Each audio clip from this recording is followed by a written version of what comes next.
spent 8 years in this business with. He said, if I'd known it was this easy to make money, I would have done it a long time ago. But that was a compliment, because what we did was we did a lot of promotions. We did a lot of sales and promotions.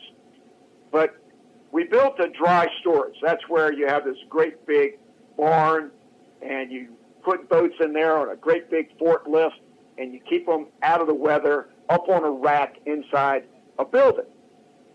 And so I had a partner that had been in that business for 30 years, and I had another partner that already owned the marina. And so my job was to get in there and grow the business. And I'll never forget, my wife and I went to a boat show. A boat show is the best place to go if you want to start selling space in either your marina to buy a boat slip to keep your boat there, or to buy a rack, they call it, to keep your boat sheltered indoors. For those of you who don't know the concept of that business, the dry storage business in the marina industry, people keep their boat.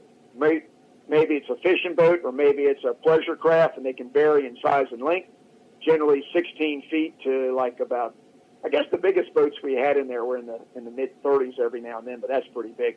But the sweet spot of the market were boats that were probably 24 to 32 feet, and they had different heights, and they needed more space vertically to be able to put them up in there.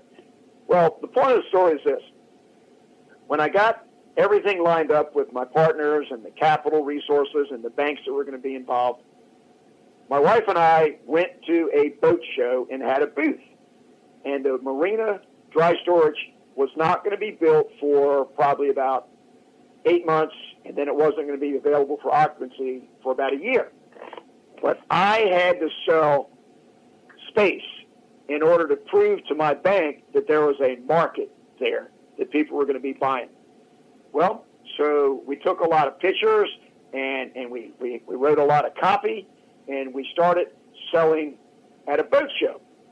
Well, hey, some people know how to sell swampland in Florida. I haven't mastered that technique yet, but I do know how to sell certain things. And so what we did was, I found people that wanted to be in the location where the marina was. And so I already had people that I knew would like to bring their boat into that geographical location. So I had that plus going for me. And I had to be able to convince people that we were going to be a state-of-the-art, high-quality facility. And I established what the prices were going to be once we opened. So at the boat show, I gave an introductory price that was an incredibly low price, but it was only for a short time. And I also did a drawing where everybody that came to the booth at the boat show filled out their name and information. So I started building a list of potential prospects that I could customers that I could go back to at a later date and solicit them to see if they want to bring their boat to me or move their boat from another place to my marina dry storage. And I had a drawing, and we gave $1,000 worth of fishing rods and other equipment and things that boaters use, fishermen use, and it was almost like a joke. I had one person that you had to sign a contract to get in the drawing. So I gave this one person, my first customer, I gave him the most incredible deal imaginable, and he won $1,000 first prize, because by the end of the day, I told him, this is how I closed the sale. I said, hey, let me just tell you something. I want you to get this contract, and if you sign the contract, you're going to win first prize, because you're the only one that's going to be in the drawing. And he thought about it and thought about it and thought about it, and he came back and he did it. So I got my first customer, so I was up and running. Well, then my goal was to get my next 3 customers, and I got that in a short period of time. And then I wanted to get up to my first 10 customers. And I kept setting my sales goals like that. I got my first customer, that's all I cared about. Then I got 3 customers now. So now I'm talking like, hey, my business is growing. Then I got 10. And then after I got my first 10, Then we were going to be opening up within a month or two, so I had a grand opening special. And then I got up to past 50, then I hit 100, and I got up to where I had that full dry storage filled up a year early. And it was doing beautifully well. But that's how you have to approach your business. You have to look at every sale as critical and important. You've got to give your customers great service. Now, once we got the marina dry storage up and running, then we had a big challenge, and this is how we really got successful. In the marina business, there is one thing that's done at most marinas across the country. They have fishing tournaments, and you've got these fishermen that are basically like professional fishermen, and they will enter tournaments all over the place at different marinas, and you've got some fishermen that are the top dog. They always win. Well, if you've got 25 boats that pay an entry fee, and the way it's always done is the night before the tournament, they have like a party, pizza, beer party or something, and they just let everybody have a good time. And then the next morning, the tournament starts at like lines in the water at 4 in the morning. They drop their lines in. They gotta come in, say, at 6 o'clock at night, and then you do the weigh-in to see who caught the biggest fish, and they win. Well, the problem is you got people winning your tournament that have their boats housed at other marinas that have no intention of bringing their boat to your marina to give you their business because they're already fishing out of another marina that they're loyal to. And there's only prize money for the first 3 places, first, second, and third place. So I saw pretty quickly that I don't like this way that it's being done in this industry, because you end up with 25 entries and 22 people are losers. So the average tournament used to cost about $3,000 or $4,000 to promote with prize money and so forth. And so what I did was I changed the image of the marina that I owned, and I turned it into a family atmosphere, and we had big parties where it was very, very family friendly, cookouts and pig roasts and et cetera. And then we had a fishing tournament for kids where everybody got prizes, everybody won. It wasn't based on the number of the size of the fish you caught. It was based on the number of fish you caught, and we had age categories. And I did something that's a real oxymoron in the industry. It was an honor system. So if a 5-year-old had a line in the water and he caught a minnow, there's no size limit, and he broke the water line and that fish came out of the water and then it jumped off the hook and he caught the same minnow again, that counted as 2, not 1. All I'm trying to say, and I've gone pretty far into doing this, is you've got to think about your customers. You've got to be creative. You've got to think about things. And so basically, the image of my marina became a family marina overnight, and we filled it up. We had people coming from all over the area from other marinas because they liked our atmosphere. So that's just an example of trying to figure out what your market is and paying close attention to it. So we've got pricing, we've got location, we've got quality, and we've got service support.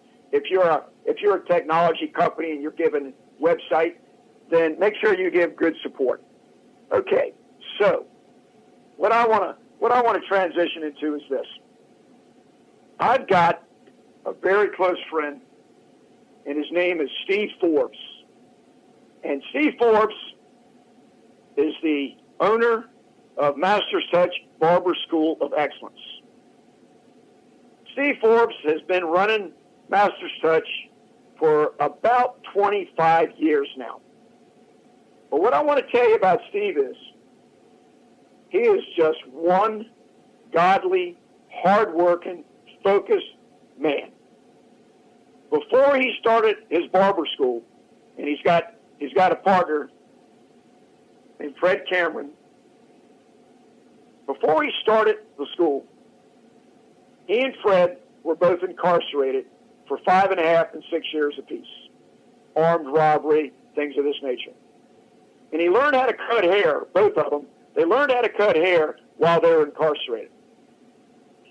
And I'm using Steve's story for a moment here to make my point today. Life's not easy sometimes. But if you're focused, hardworking, honest, Honest, honest, capital letters. If you're willing to work hard and always know that you've got to keep it between the lines. That's one of the expressions that we use here. Steve uses that expression. The temptations of the dangers in life are always there. But if you just stay focused and keep it between the lines, that's a highway term for those of you who don't know it. That would be changing lanes and do reckless driving. If you keep it between the lines, Steve gets up every single day and works about a 12-hour day, pretty close to 7 days a week, because it would be so easy to experience failure. But he's willing to work hard. He's made something out of his life, and he has opened up the door for countless numbers of other people that have come out of incarceration, found their way to his barber school, learned how to cut hair, and turn their lives around. His main thing is helping other people succeed. And he set the example by doing that. This Wednesday, he and I are going to be going to Deerfield Correctional Center up in Capron, Virginia, to a job resource fair to motivate people that are getting ready to get out and let them know of the resources that are on the outside. But Steve is amazing that he has had a business. And, you know, he doesn't make a fortune, but he makes a good living. He supports his family. He takes care of what he does. He does take time off when he wants to. But he has got the work ethic. He has got the dedication. He's got the focus. He's got the reality that he fights every day. And so I just want you to remember this. It doesn't matter where you come from. If you make up your mind that you want to do something, you can succeed. So let me give you just another couple pointers as to what I want to share with you today. There are a lot of people that try to motivate other people. And they'll tell them a story about a person whose life was in disarray, might have been incarcerated, and they went on to start their own construction company. And they end up growing their company to where they get really, really big, and they get into the millions of dollars a year, and they hire a lot of employees. Well, those stories are absolutely wonderful, and they encourage me, they motivate me. But I'm more into Steve Forbes' story, a guy that has basically understood what his opportunities are and his options, and he's found a way to achieve success, but his goals weren't to make $1 million a year. And so I think that most of us are in that category. We're not going to be that ghetto person that wants to play NBA basketball, and he plays an awful lot of basketball with the hope that he's going to get that contract because there's so many wonderful success stories in the NBA. Sure. But what's the real chance of reaching that success yourself? It's a hard thing. Hey, I'm not saying that you can't do it, but what I'm saying is let's be practical here. Let's use the method that I'm trying to teach you. Know who you are. Know what your lifestyle is. Know what you need to do to support your family and support your lifestyle. And then get that money coming in from a job where you're taking on-the-job training so that one day you might want to be an entrepreneur yourself. If you go into business for yourself, do your homework, know your overheads, learn your costs, monitor everything very closely, and manage. Set up an accounting system. Set up a system where you pay close attention to the trends that are going on. You need to do that. One of the things that I want to tell you that might be a good opportunity for a lot of you, if you really, really want to go into business for yourself, franchises might be a great option. There are literally thousands of franchises out there that if it's the type of thing